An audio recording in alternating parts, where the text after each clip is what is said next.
Publik figur Baim Wong dan Paula Verhoeven dinyatakan resmi bercerai setelah hakim membacakan putusan di sidang terbuka pada tanggal 16 April lalu. Dan pembacaan putusan di sidang terbuka ini pun menyita banyak perhatian masyarakat karena dianggap membocorkan hasil putusan ke publik. Dan lantas saudara, sebenarnya seperti apa peraturan di Pengadilan Agama mengenai bacaan hasil putusan tersebut?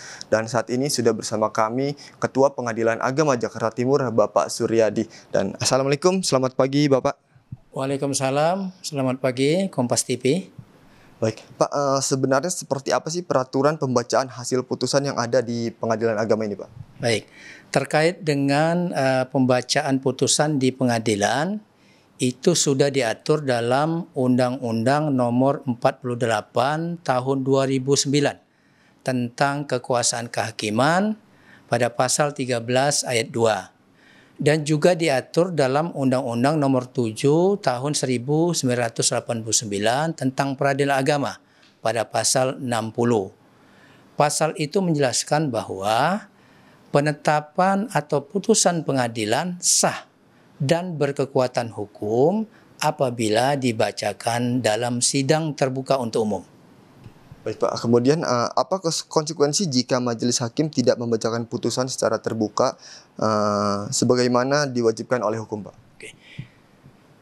Jika hakim tidak membacakan putusan atau penetapan dalam sidang terbuka untuk umum, maka dalam pasal 13 ayat 3 Undang-Undang Nomor 48 Tahun 2009 tentang kekuasaan kehakiman, maka putusan itu batal demi hukum. Baik Pak, dalam perkara perceraian yang sensitif ini Pak, bagaimana pengadilan menyeimbangkan antara keterbukaan pembacaan putusan dan perlindungan privasi para pihak ini? Baik, dapat saja pengadilan itu menyampaikan hal-hal yang memang terkait dengan putusan atau penetapan tersebut.